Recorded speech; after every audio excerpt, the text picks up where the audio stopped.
మనసిస్తావా part 8. అది కాదు sir, తనకి లోన్ చాలా అవసరమట అని అతనేదో చెబుతుండగా అతని వైపు సీరియస్గా చూస్తూ లోన్ ఇవ్వడం కుదరదు, చెప్పింది చేయండి అన్నాడు కోపంగా నొక్కిపెట్టి మాట్లాడుతూ. అతనికి కోపం వస్తే తనకి పెద్దరికం ఉండదని బాగా తెలిసిన అయ్యర్ అలాగే సార్ అంటూ ఇక్కడి నుండి వెళ్ళిపోయాడు. కోపంతో అతని దవడలు కదులుతూ ఉంటే చేతి వేళ్ళు మాత్రం కీబోర్డ్ను చంపేస్తున్నాయి టైపింగ్తో. ఇదేంటి, హాస్పిటల్ బిల్ క్లియర్ అయ్యింది అని మెసేజ్ వచ్చింది, నేను కట్టకుండా ఎలా క్లియర్ అవుతుంది? పైగా ఇంకో 4 రోజులకి సరిపోయేలా ₹1,00,000 కట్టారా ఎవరు అని ఆమె ఆలోచిస్తూ ఉండగా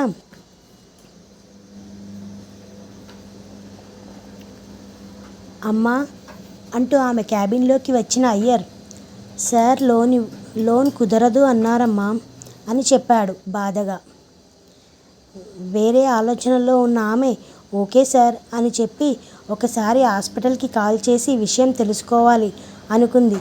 కానీ అది వర్క్ టైం అవ్వడంతో లంచ్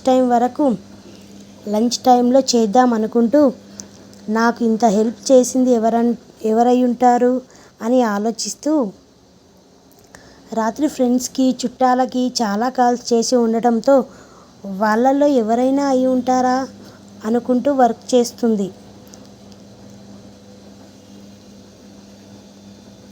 అప్పటి నుండి లంచ్ టైం ఎప్పుడవుతుందా అని చూస్తున్న ఆమెకి ఇంకా 10 నిమిషాలుంది అని టైం చెప్పడంతో ఇంతలో అటెండర్ వచ్చి సార్ పిలుస్తున్నారమ్మా అని చెప్పాడు. హో, ఈయన గారికి మళ్ళీ ఏం పురుగు కుట్టిందో అనుకుంటూ వెంటనే అక్కడి నుండి లేచి శౌర్య ఛాంబర్కి వెళ్ళింది. అప్పటికే సిస్టమ్ ఆఫ్ చేసిన అతను కాల్ మాట్లాడి కట్ చేసి, ఇంకో గంటలో మిస్టర్ చౌహాన్ కంపెనీ మీటింగ్ ఉంది, త్వరగా ఆ ఫైల్ తీసుకొని కిందికి రా అని చెప్పి అక్కడి నుండి వెళ్ళిపోయాడు. ఏంటి ఇప్పుడు మీటింగ్నా, అది కూడా నాకు తెలియకుండా అనుకుంటూనే హడావిడిగా తన క్యాబిన్కి వెళ్ళి అతను అడిగిన ఫైల్ తీసుకొని కంగారులో తన బ్యాగ్ తీసుకెళ్ళడం మర్చిపోయి కిందకి వెళ్ళిపోయింది. ఆమె వెళ్ళేటప్పటికే డ్రైవర్ కార్ స్టార్ట్ చేసి ఉంటే కారులో కూర్చొని కాల్ మాట్లాడుతూ సీరియస్గా శౌర్య 2 నిమిషాలు లేట్గా వచ్చిన కారులో కూర్చున్న ఆమె వైపు కోపంగా లుక్కిచ్చి మళ్ళీ ఫోన్ మాట్లాడడం కంటిన్యూ చేశాడు అతను. అతని చూపులు అలవాటే కావడంతో వాటి గురించి వదిలేసి ఫైల్ తీసి మళ్ళీ ఒకసారి మొత్తం చెక్ చేసింది.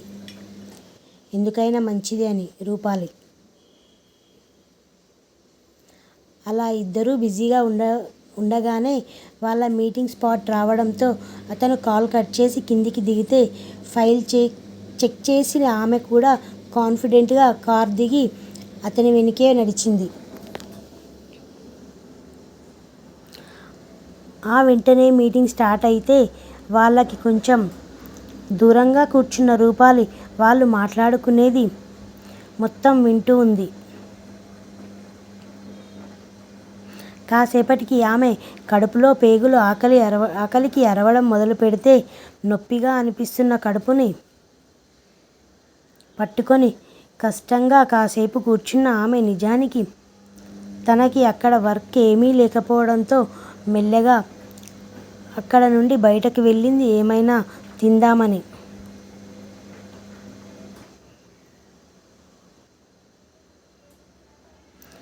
మీటింగ్లో బిజీగా ఉండి అది గమనించలేదు శౌర్య. ఆ ఆఫీస్లో క్యాంటీన్ ఎక్కడ ఉందో తెలుసుకొని మెల్లగా నీరసంతో వణుకుతున్న కాళ్ళని కష్టంగా అటువైపు నడిపించింది ఆమె.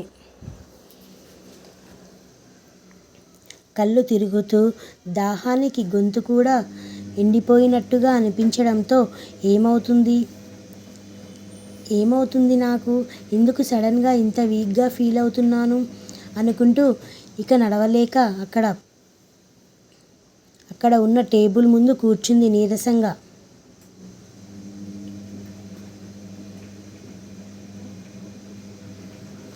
ఇంకా ఉంది, కొంచెం టైం లేక సారీ, ఈరోజు కొంచెం బిజీ, అందుకే ఈ చిన్న అప్డేట్ అండి. నెక్స్ట్ ఎపిసోడ్లో మంచిగా చూద్దాం.